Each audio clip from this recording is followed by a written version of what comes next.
मंत्रा face wash, ये कोई cosmetic नहीं, आयुर्वेदिक औषधि है। नेता प्रतिपक्ष बाबूलाल मरांडी ने की पीसी, राज्य सरकार पर जमकर साधा निशाना, अवैध कोयला कारोबार को लेकर साधा निशाना।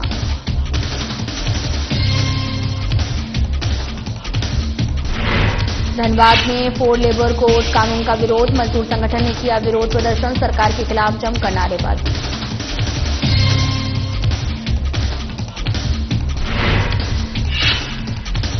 धनबाद में संविधान दिवस पर रक्तदान शिविर का आयोजन, पुलिस जवानों ने बढ़ चढ़कर किया रक्तदान, शिविर में 100 यूनिट ब्लड किया एकत्रित।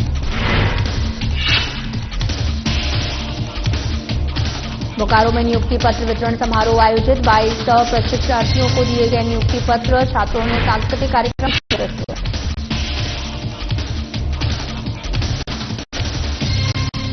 बोकारो में संविधान दिवस पर विचार गोष्ठी आयोजित, कांग्रेस ने दोहराया संविधान बचाने का संकल्प, जिलाध्यक्ष जवाहर मेहता ने बीजेपी पर लगाया आरोप।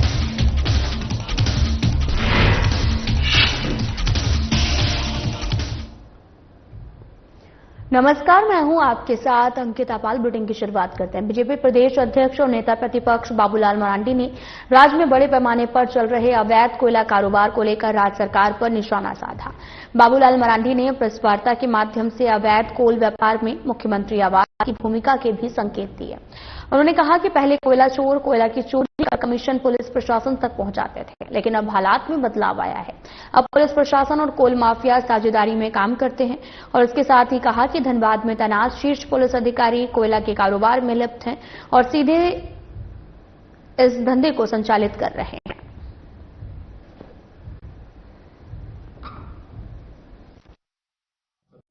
देखिए, केंद्र को जो देखना होता है वो तो देख ही रहा है। अभी आपने देखा कि जहां जहां केंद्र को गड़बड़ी मिली थी उसमें तो वो एडी वगैरह छापा किया ही है, आगे भी करेंगे।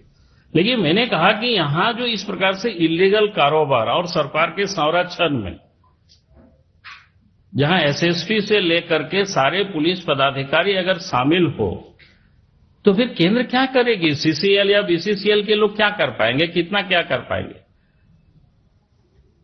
बाकी जहां जो उनके अधीन में है तो आप सबने देखा होगा कि पिछले दिनों ईडी ने छापामारी की कई एक जगहों पर। लेकिन अगर कोई इलीगल कहीं उत्खनन हो रहा है, इलीगल ट्रकें पार्क करवाई जा रही है, तो इस काम को तो रोकना राज्य सरकार का काम है, राज्य के पुलिस प्रशासन का काम है। धनबाद के कुमार दुबू कोलियारी में मजदूर संगठन ने 4 लेबर कोड कानून के खिलाफ जोरदार विरोध प्रदर्शन किया। इस दौरान बड़ी संख्या में मजदूर हाथों में बैनर और पोस्टर लेकर सड़क पर उतरे, सरकार के खिलाफ नारेबाजी की। प्रदर्शनकारियों ने आरोप लगाया कि यह नया कानून मजदूरों के अधिकारियों और साथ ही सुविधाओं को समाप्त कर देगा। विरोध के रूप में मजदूरों ने प्रधानमंत्री नरेंद्र मोदी का पुतला दहन किया और संदेश दिया। और वहीं मजदूर नेता रामजी यादव ने कहा कि 4 लेबर कोड मजदूरों को फिर से गुलामी में धकेलने वाला कानून है।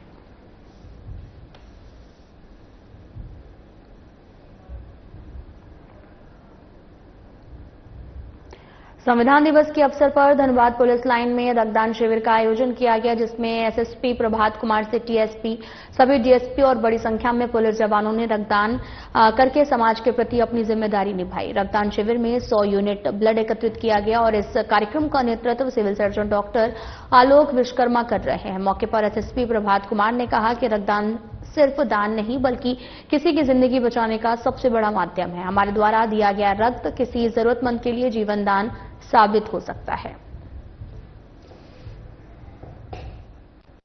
अभी पूरे राज्य भर में रक्तदान का शिविर लगाया जा रहा है। उसी क्रम में आज पुलिस केंद्र धनबाद में भी रक्तदान शिविर लगाया गया है। इसमें हमने जितने हमारे पुलिसकर्मी हैं वो जवान से लेकर के पदाधिकारी सबको प्रेरित किया है कि आकर के रक्तदान करें। उसमें आज मैंने भी अपना रक्तदान किया है और रक्तदान से क्या फायदे हैं, इसका क्या इस्तेमाल किया जा सकता है, वो तो जो यहाँ डॉक्टर साहब मौजूद हैं तो अभी लोगों को बताए ही हैं। और मैं आपके माध्यम से भी अपने पुलिस परिवार के सभी लोगों से अपील करना चाहता हूं कि अधिक से अधिक संख्या में आएं और यहां रक्तदान करें। आपके एक रक्तदान करने से, जैसा अभी डॉक्टर साहब बता रहे थे कि एक आदमी के रक्तदान करने से कम 3 आदमी की जान बचाई जा सकती है। तो हम लोग लगातार देश और राज्य की रक्षा के लिए काम करते ही रहते हैं। उसमें अगर रक्तदान भी करेंगे तो बहुत बढ़िया रहेगा। प्रेक्षा फाउंडेशन द्वारा संचालित कल्याण गुरुकुल बोकारो में 44वें बैच के लिए नियुक्ति पत्र वितरण समारोह आयोजित हुआ। इस अवसर पर 22 प्रशिक्षार्थियों को टाटा इलेक्ट्रॉनिक्स में रोजगार के लिए नियुक्ति पत्र प्रदान किए गए। इस अवसर पर मुख्य अतिथि के रूप में assistant director employment office Pratyush shocker शामिल हुए हैं। कार्यक्रम का शुभारंभ कल्याण गुरुकुल के प्राचार्य रामबली गिरी ने मुख्य अतिथि का गुलदस्ता और शॉल देकर स्वागत किया। साथ ही उपस्थित गुरुकुल के छात्राओं ने मुख्य अतिथि का तिलक लगाकर स्वागत किया और इसके बाद कल्याण गुरुकुल के प्रशिक्षण प्राप्त छात्रों ने रंगारंग सांस्कृतिक कार्यक्रम प्रस्तुत किया। मुख्य अतिथि ने प्रशिक्षण प्राप्त 22 प्रशिक्षक बारी बारी से नियुक्ति पत्र प्रदान किया है और कार्यक्रम को संबोधित करते हुए मुख्य अतिथि ने कहा कि बहुत कम छात्रों को यह अवसर प्राप्त होता है और सभी का चयन नौकरी के लिए हुआ है और उन्होंने ये भी कहा कि छात्रों को शॉर्टकट नहीं लेना चाहिए। कंपनी प्रबंधन द्वारा दिए गए कार्य दायित्वों का ईमानदारी से निर्वहन करना चाहिए।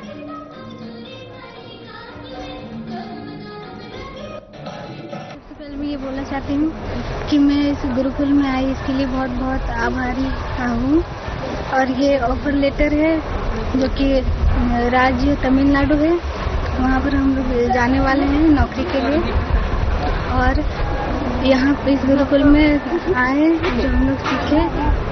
ये सेक्टर है इलेक्ट्रॉनिक और जॉब रोल है यहाँ का रिपेयर मेंटेनेंस असिस्टेंट और यहाँ पर हम लोग सीखे हैं स्मार्टफोन असेंबल और डिसेंबल करने के लिए। Thank you. आज जैसा कि कल्याण गुरुकुल के द्वारा जो आज ये ज्वाइनिंग लेटर ऑफर लेटर सभी अभ्यर्थियों को प्रदान किया गया, बहुत ही अच्छा लगा और बहुत ही सराहनीय कदम है पैन आईटी कल्याण गुरुकुल बोकारो के द्वारा। और मैं आज जितने भी छात्राएं यहाँ से जा रही हैं अपने नई जिंदगी की शुरुआत करने के लिए, उन लोगों को बहुत बहुत शुभकामनाएं। बाबा बैद्यनाथ की पावन नगरी देवघर एक बार फिर से भव्य आध्यात्मिक आयोजन का साक्षी बनने जा रहा। अतिरुद्ध महायज्ञ सह श्रीमद्भगवत कथा ज्ञान यज्ञ की शुरुआत से पूर्व आज भव्य कलश यात्रा निकाली गई। कलश यात्रा में बड़ी संख्या में महिलाएं, भक्तगण, स्थानीय लोग मौके पर उपस्थित रहे और महायज्ञ का औपचारिक शुभारंभ हो गया है जो कि 26 नवंबर से 4 दिसंबर तक निरंतर चलेगा।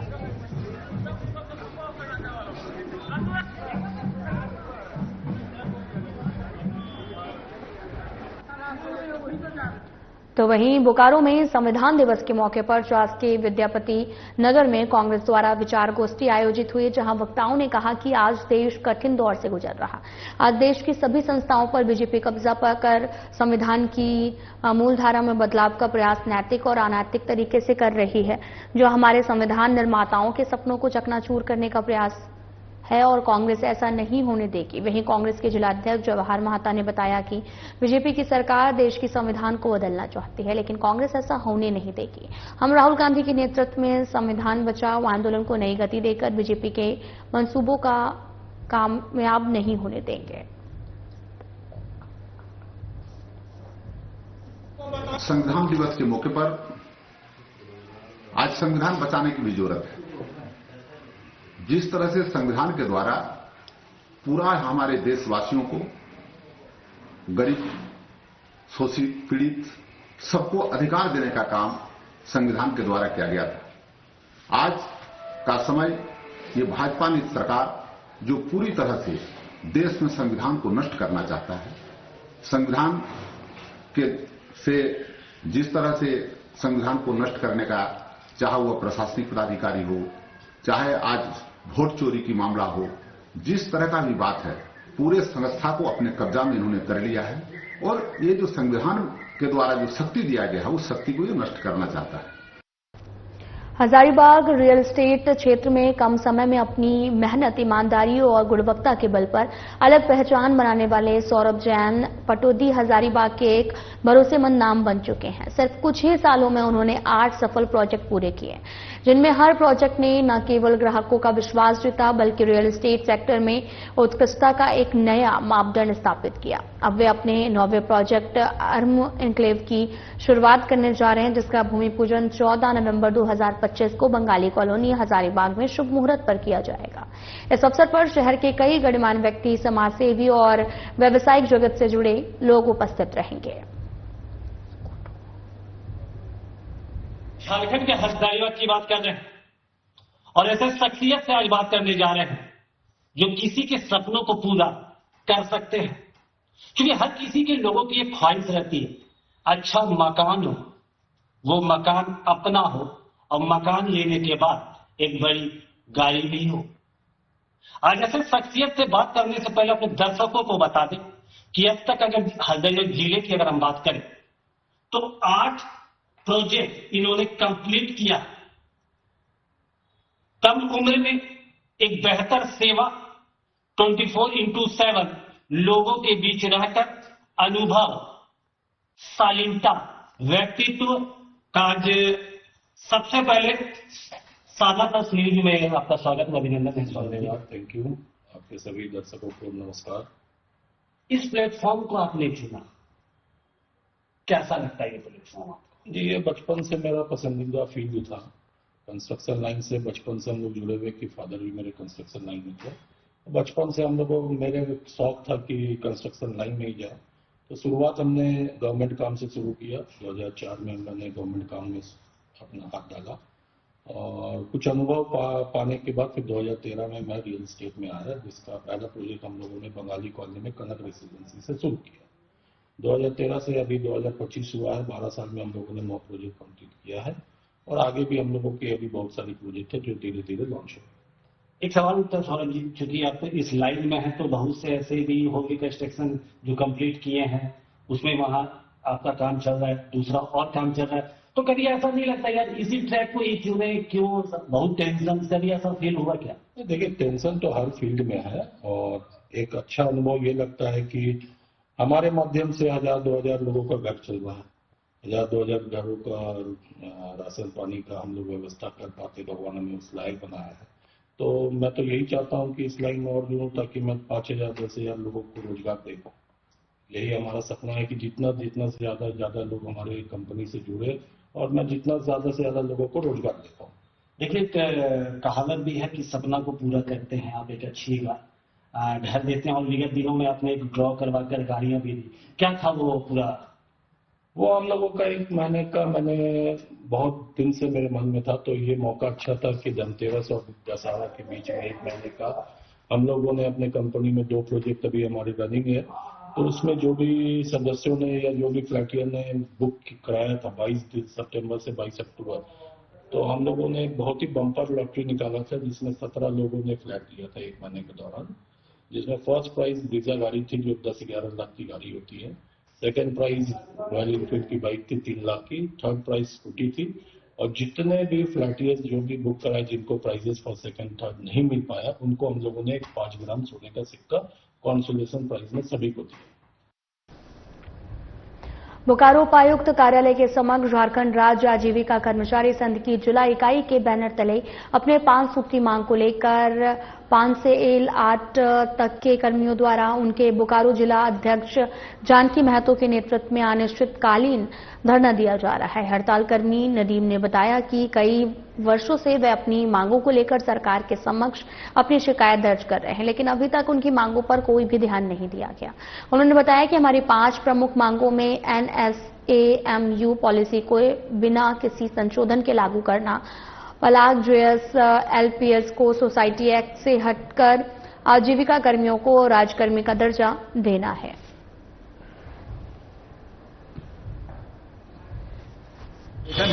उस आशय पे NNMU के द्वारा एक आदर्श संहिता ऑलरेडी सभी राज्य को दिया गया है और जहां जहां SRLM सक्रिय है वहां दिया गया है और इसे पिछले साल ही दिसंबर में इसको लागू कर देना था और राज्य स्तर पे इस तरह का हमारे प्रबंधन द्वारा कोई चहलकदमी नहीं किया गया, कोई पहलकदमी नहीं किया गया और अभी तक वो लंबित है।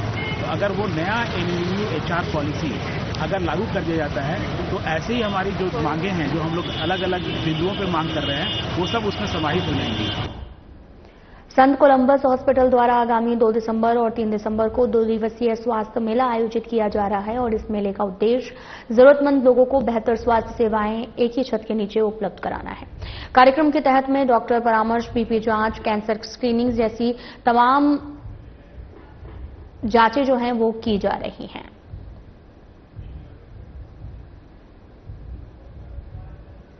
आज हमारे महाविद्यालय में नवीन वरण उत्सव का आयोजन किया गया है।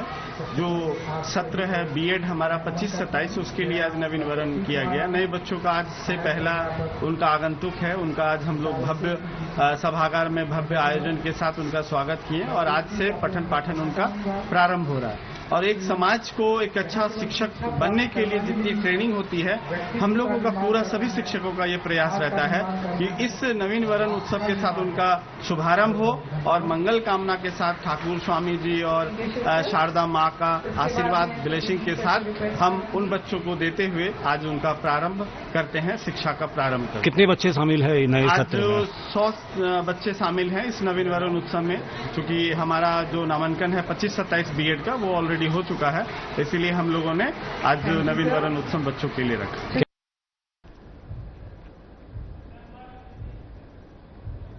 श्री रामकृष्ण शारदा आश्रम शिक्षक प्रशिक्षण महाविद्यालय में सत्र 2025-27 के आयोजन किया गया और कार्यक्रम का प्रारंभ संस्थान के आदर्श स्वामी विवेकानंद की प्रतिमा पर किया गया। साथ ही कार्यक्रम में डीएलएड के प्रशिक्षकों द्वारा महाविद्यालय परिवार के नए सदस्यों को तिलक लगाकर केंद्रीय सभागार में प्रवेश कराया गया। सबसे पहले स्वागत मास्टर डॉक्टर अपोलिना बाखला के द्वारा दिया गया और साथ ही डॉक्टर परीक्षित लायक ने महाविद्यालय के नियमावली के बारे में विस्तार से अवगत कराया और इसके बाद में प्राचार्य डॉक्टर समाप्ति पॉल ने भी नव प्रशिक्षकों का स्वागत करते हुए अपने संबोधन में कहा कि शिक्षण ही एकमात्र पेशा है जो अन्य प्रतिष्ठित पेशों को जन्म देता है। आप सभी सौभाग्यशाली हैं और अपने इस पेशे का चयन किया है।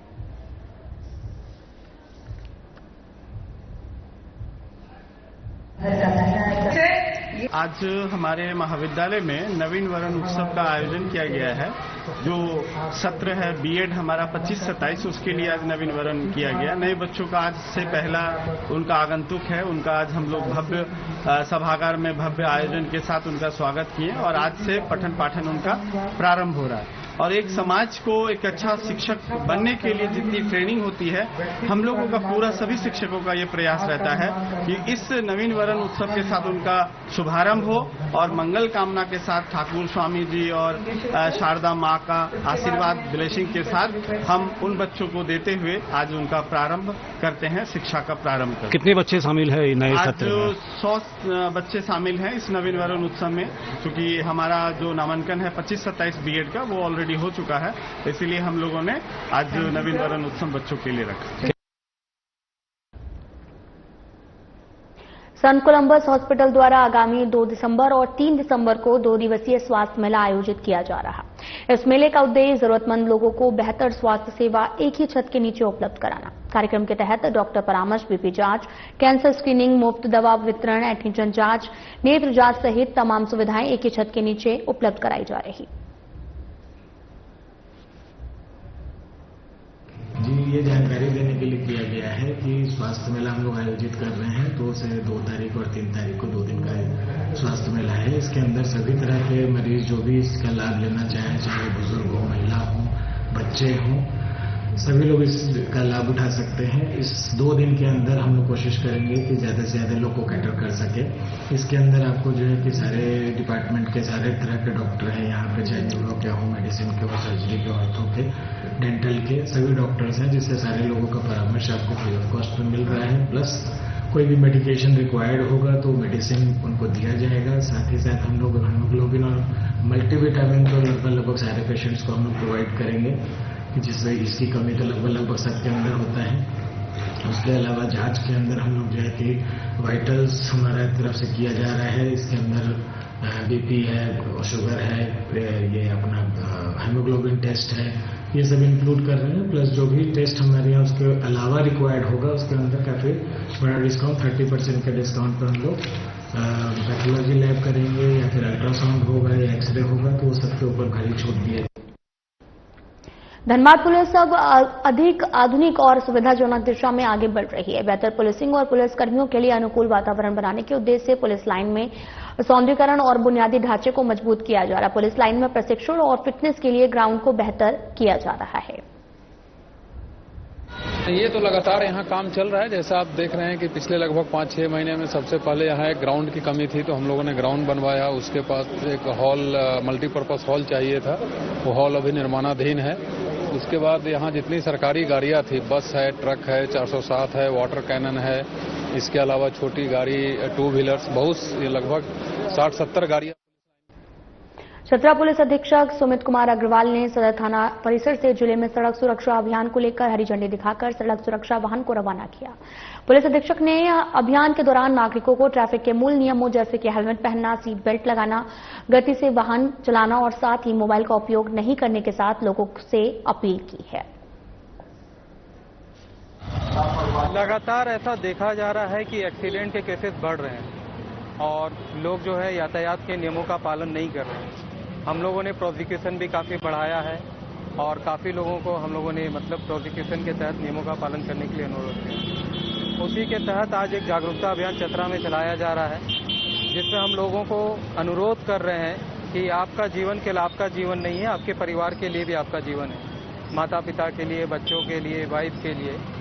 और जो आप छोटी छोटी लापरवाही करते हैं, हेलमेट नहीं लगाते हैं या फिर आप युवाओं को देखेंगे।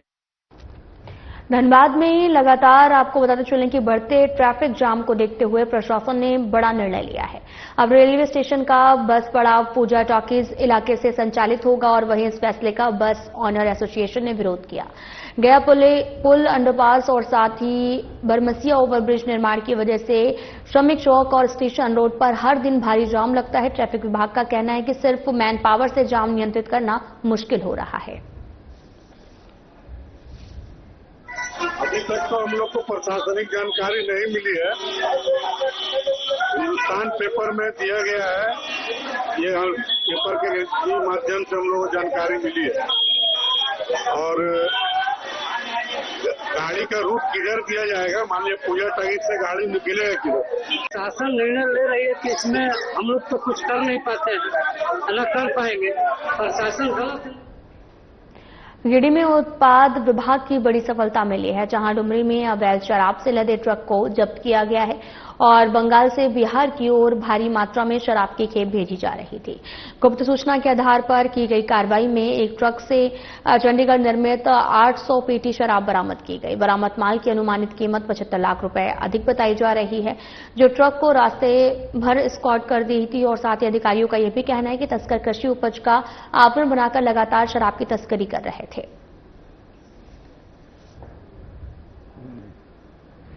कल 25 तारीख को हम लोग के द्वारा जो सूचना के आधार पर एक ट्रक को पकड़ा गया है, जिसमें करीब 800 पेटी अवैध विदेश शराब लोड है। इसमें जो है मुख्य कारोबारी जिनके द्वारा इसको स्पॉट करके लेके जाया जा रहा था, वो किया सेल्टॉस गाड़ी है। 2 कारोबारी उनको मुख्य कारोबारी उनको भी गिरफ्तार किया गया है। पढ़ रहे हैं। बोकारो स्टील सिटी थाना क्षेत्र के सेक्टर 3C में चोरों का आतंक देखने को मिला है। चोरों ने 2 घरों को निशाना बनाया, जिनमें से एक घर से लगभग 15 लाख रुपए की चोरी हुई है। पहली घटना आवास में हुई, जहां पर रीना श्रीवास्तव का घर है और परिवार के सभी सदस्य एक विवाह समारोह में शामिल होने बाहर गए और इसी दौरान चोरों ने घर का ताला तोड़कर चोरी की घटना को अंजाम दिया। चोरी की खबर लगते ही परिजनों ने पुलिस को सूचना दी है। कल हम लोग बारात में गए हुए थे रात को, और उधर से जब आए तो 2 बज रहा होगा, तो आए तो देख रहे गेट खुला हुआ है। गेट खुला हुआ था, पूरा एकदम घर चोरी हो गया है। उससे पुलिस को फोन किया, पुलिस को सूचना दिया, आए वो लोग चेक किए, उसे बोले कि रहने दीजिए, अभी जैसे सुबह जाइएगा FIR कीजिएगा। पूरा घर से 15 लाख तक का चोरी हो गया। अच्छा, आप लोग सारे लोग गए हुए थे बाहर? हाँ, हम लोग सब गए हुए थे। क्या क्या चोरी हुआ है, कुछ आइडिया है? जेवर उवर था, लैपटॉप था, मोबाइल था, चार्जर उर्जर सब ले गया। पहले हुआ था, इस बार कोशिश किया है, ताला तोड़ करके रखा है। क्या हुआ था पहले? पहले सब सामान पीछे से भी तोड़ा था, आगे से भी तोड़ा था। अब कितना का चोरी हुआ था? करीब लगता है 10-12 लाख से ज्यादा का, मतलब गहना सब ले गया। थाना में आवेदन दिए थे? हाँ, दिए थे। चोर नहीं पकड़ाया अभी तक? अभी तक नहीं पकड़ाया है, और 1-2 पकड़ाया था तो बोलो आपका गहना नहीं था, दूसरे का था, जो दे दिया गया। धनबाद पुलिस को बड़ी सफलता मिली है। लोयाबाद थाना क्षेत्र से लूटे गए हाईवा वाहन को पुलिस ने महज 24 घंटे में बरामद कर लिया है। साथ ही घटना में शामिल 2 अपराधियों को गिरफ्तार किया गया है, जबकि लूट में मोटरसाइकिल भी जब्त की गई है। और लोयाबाद थाना क्षेत्र के एकड़ा शिव मंदिर के पास से हाईवा को अपराधियों ने ड्राइवर से मारपीट कर लूटा था। फिलहाल मामले की जांच तेज है। तो आपको बताते चले कि गंभीरता को देखते हुए वरीय पुलिस अधीक्षक के निर्देश पर पुलिस उपाधीक्षक विधि व्यवस्था के नेतृत्व में एसआईटी टीम गठित की है और टीम ने तकनीकी और मानवीय साधनों की मदद से कार्रवाई करते हुए मामले का खुलासा किया है। किया गया था। घटना होने के पश्चात थाना प्रभारी जो लोयाबाद और जो संबंधित थाना है, सभी थाना ने आसपास के थाना प्रभारियों की मदद से, थाने के पदाधिकारियों की मदद से कांड के उद्भेदन की लगातार प्रयास किया। सीनियर वरीय पुलिस अधीक्षक के माध्यम से एक ऐसे टीम का गठन हुआ, जिसमें डीएसपी लॉ एंड ऑर्डर की तरफ से अपने टीम को एक उचित दिशा निर्देश देते हुए इसमें सर्किल इंस्पेक्टर केंदवाड़ी, थाना प्रभारी लोयाबाद, थाना प्रभारी जोगता और दोनों थाना के पदाधिकारियों की टीम के साथ कांड के उद्भेदन के लिए लगातार प्रयास किया गया, जिसमें सीसीटीवी फुटेज की मदद से हाईवा जहां चोरी करने के पश्चात जहां हाईवा का मूवमेंट हुआ था उस जगह पीछा करते हुए 24 घंटे के अंतर्गत थाना ने अपनी हाईवा जो चोरी हुआ था उसको रिकवर कर लिया। फिलहाल वीडियो में इतना ही। नमस्कार।